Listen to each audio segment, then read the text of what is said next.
The cap seal seals the head valve cap to the nail gun's body. The rubber O-ring can harden and crack over time. This will cause air to leak between the cap and the body. Replacing the cap seal is a repair that you can do yourself, and I'm going to show you how. Hi, I'm Mark Socha. Do-it-yourself repairs like these are easier than you might think. From lawn machines to cordless drills, kitchen mixers, Outdoor grills. our how-to videos walk you through each repair from start to finish. So doing it yourself means never having to do it alone. Let's get started.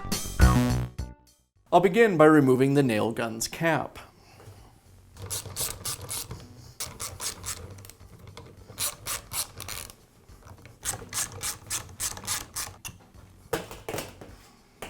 With the cap removed, I can install the new cap seal. I'll remove the old one with a pick. I'll apply some grease to the new cap seal and install it.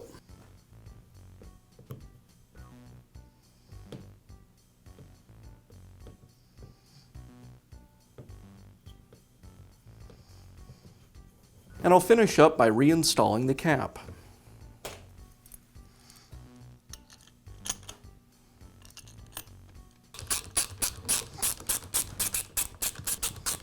And that's how you can install a new cap seal in your nail gun. Be sure to check back often for new videos and expert advice. If you found this video helpful, give us a thumbs up And leave a comment.